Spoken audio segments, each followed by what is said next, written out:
आज की इस वीडियो में हम सीखेंगे टैली प्राइम का chapter number 3 basic accounting terms के पार्ट 1 को।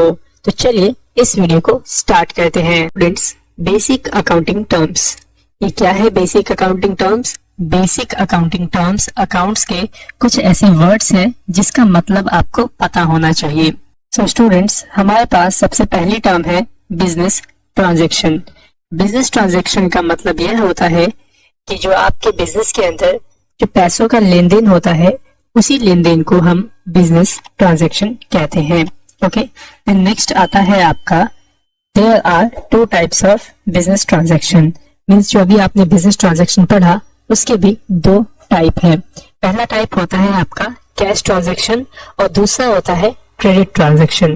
कैश ट्रांजैक्शन के अंदर जो लेन देन होता है वह कैश में, इंस्टेंट कैश में होता है। जैसे कि आप यहाँ देख सकते हैं क्या लिखा है, when the amount is transact immediately on entering to a transaction. जैसे कि आपने कोई सामान खरीदा और आपने उसी वक्त पैसा पे कर दिया तो उसे हम कहेंगे क्या?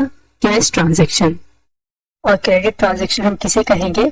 जहां पे आपने सामान तो खरीदा लेकिन कैश जो है, पैसा जो है, आपने उसी वक्त नहीं दिया, आपने वो पैसा बाद में दिया, मतलब एक दिन या 2 दिन के बाद, तो उसी ट्रांजैक्शन को आप कहेंगे कि आपने क्रेडिट ट्रांजैक्शन किया है। जैसे कि आप डेफिनेशन में देख सकते हैं, when the amount is not transact immediately and promise to pay later. मतलब हमने उसी वक्त पैसा नहीं दिया सामान खरीदते वक्त, बल्कि पैसा कब दिया? बाद में। ठीक है, बल्कि हमने प्रॉमिस किया कि हम उसके बाद में पैसा देंगे। ठीक है, तो उसी को हम क्या कहेंगे? Credit transaction. ओके, सो उम्मीद करता हूं कि ये दोनों टर्म्स आपको समझ में आ गई होंगी। चलिए बढ़ते हैं नेक्स्ट टर्म की तरफ। नेक्स्ट है हमारे पास कैपिटल। What is capital? क्या होती है कैपिटल? तो मैं आपको बता दूं, कैपिटल आपका वह अमाउंट या वह सामान होता है जो कि आप अपने बिजनेस में फर्स्ट टाइम इन्वेस्ट करते हैं। जैसे कि आप अपना कोई होटल ओपन कर रहे हैं और उस होटल को ओपन करने के लिए जितना पैसा आपका लगा पहली बार में, उसी पैसे को आप क्या कहेंगे? कैपिटल कहेंगे। जैसे कि आप डेफिनेशन में देख सकते हैं क्या लिखा है डेफिनेशन में, capital is the amount invested bye the proprietor और पार्टनर इन द बिजनेस। ठीक है, मतलब जो भी पैसा आप फर्स्ट टाइम अपने बिजनेस को स्टार्ट करने में लगाते हैं उसी टर्म को हम क्या कहते हैं? कैपिटल कहते हैं। ओके, देन नेक्स्ट टर्म की बात करते हैं, ड्राइंग्स। क्या होती है ड्राइंग्स? जरा इसको ध्यान से समझिएगा।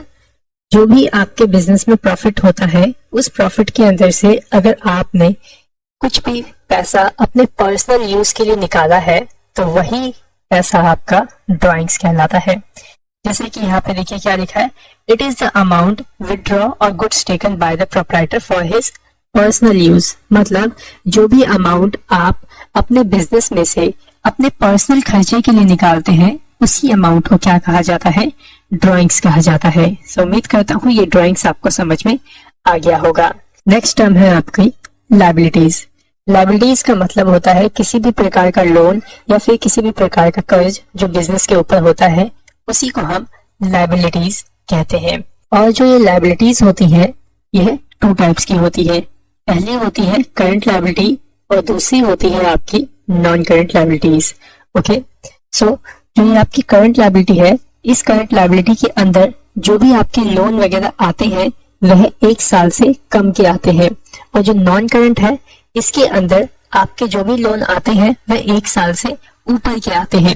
जैसे कि आपके लॉन्ग टर्म लोन्स हो गए या फिर आपने होम लोन वगैरह ले रखा है जिसकी आप पेमेंट 4 साल या 5 साल के बाद पे करते हैं तो उसे हम कहेंगे नॉन करंट लायबिलिटीज, और आप नॉन करंट लायबिलिटीज को लॉन्ग टर्म लायबिलिटीज भी कह सकते हैं।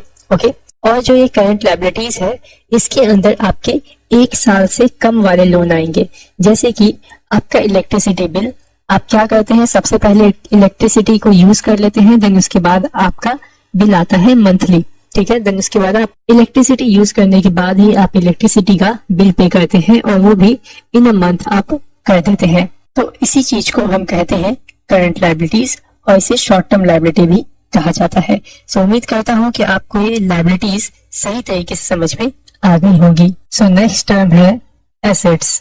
एसेट्स क्या होते हैं? एसेट्स आपके वह सामान होते हैं जो कि फ्यूचर में आपको फायदा पहुंचाते हैं। जैसे कि अभी अगर आपके पास लैंड या बिल्डिंग या कोई मशीन होगी तो फ्यूचर में आप उसे बेच कर उससे प्रॉफिट कमा सकते हैं। तो इसी सब चीजों को बोला जाता है एसेट्स। ठीक है, सो उम्मीद करता हूँ आपको एसेट्स समझ में आ गया होगा। अब जो ये एसेट्स है यह भी आपके 2 टाइप्स के होते हैं। पहला होता है आपका करंट एसेट्स, और जो ये करंट एसेट्स है यह उन एसेट्स को कहा जाता है जो कि आसानी से कैश में कन्वर्ट हो जाते हैं, वो भी शॉर्ट टाइम में। जैसे कि आपका बैंक बैलेंस, आपके पास जो बैंक में पैसा पड़ा है आप उसे इंस्टेंटली कैश में कन्वर्ट कर सकते हैं। या फिर आपका कंपनी का रॉ मटेरियल, जो भी आप सामान खरीद के लाते हैं प्रोडक्ट बनाने के लिए, उसको अभी आप प्रोडक्ट बना करके इंस्टेंट मार्केट में बेच करके उससे कैश बना सकते हैं। सो उम्मीद करता हूँ कि आपको करंट एसेट्स अब समझ में आ गए होंगे। अगर आपसे कोई पूछे कि करंट एसेट्स क्या होता है तो आप उन्हें बताएंगे करंट एसेट्स वह एसेट्स होते हैं जिन्हें कि आप शॉर्ट पीरियड ऑफ टाइम में कैश में कन्वर्ट कर सकते हैं। ओके, सो नेक्स्ट एसेट है आपका नॉन करंट एसेट्स। यह वह एसेट्स होते हैं जिन्हें कि आप बेचने के लिए यूज नहीं करते, उसे आप अपने पर्सनल बिजनेस के लिए यूज करते हैं, जिससे कि आपकी जो बिजनेस की अर्निंग है वह बढ़ने पाए। जैसे कि आप अपने बिजनेस में लैंड का यूज करते हैं, बिल्डिंग्स का यूज करते हैं, मशीन लगाते हैं, तो मशीन जो लगाते हैं वो मशीन बेचने के लिए नहीं बल्कि उससे प्रोडक्ट बना के उस प्रोडक्ट को सेल करने के लिए यूज करते हैं, जिससे कि आपकी इनकम है, अर्निंग है, वह बढ़ती है। तो उन सभी एसेट्स को क्या कहोगे आप? नॉन करंट एसेट्स, और उन्हें हम फिक्स एसेट्स भी कहते हैं। ये देखिए ये लिखा हुआ fix asset. Okay, so next पढ़ते हैं हम जो फिक्स एसेट्स है आपका, यह भी आपका 2 टाइप्स के होते हैं। पहला होता है आपका टेंजिबल एसेट्स और दूसरा होता है आपका इंटेंजिबल एसेट्स। टेंजिबल एसेट्स आपके वह एसेट्स होते हैं जिसे कि आप फिजिकली देख और टच कर सकते हैं, जैसे कि आपका land, building, machinery, computer, furniture.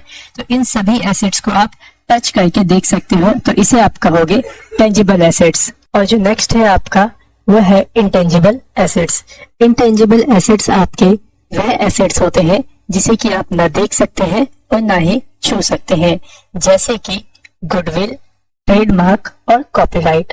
अब आप सोच रहे होंगे कि गुडविल क्या होती है। गुडविल का मतलब होता है नाम, जैसे कि डोमिनोज का नाम या फिर डोमिनोज का आप कह सकते हैं रेपुटेशन। ठीक है, किसी भी कंपनी की रेपुटेशन को हम क्या कहते हैं? गुडविल कहते हैं। ठीक है, अब आप ही एक कंपैरिजन कर सकते हैं, जो नीचे रेडी पे एक पिज्जा बेचते हैं और एक जो डोमिनोज कंपनी पिज्जा बेचती है, उन दोनों की रेपुटेशन में बहुत फर्क होता है। और जो डोमिनोज कंपनी है वह कंपनी के पास इतनी रेपुटेशन है, मतलब इतनी ज्यादा गुडविल है, जिसके कारण उसके इतने सारे कस्टमर्स हैं। ठीक है, सो उम्मीद करता हूँ आपको गुडविल समझ में आ गया। गुडविल का मतलब किसी भी कंपनी की रेपुटेशन को हम गुडविल कहते हैं। ठीक है, अब कॉपीराइट से समझिए। कॉपीराइट एक तरीके का अधिकार होता है, जैसे कि अगर आपकी कोई चीज कॉपी कर लेता है तो आप उसके ऊपर एक अधिकार से केस दर्ज करवा सकते हैं कि जो आपने मेरा प्रोडक्ट कॉपी किया है, ये प्रोडक्ट मेरा है।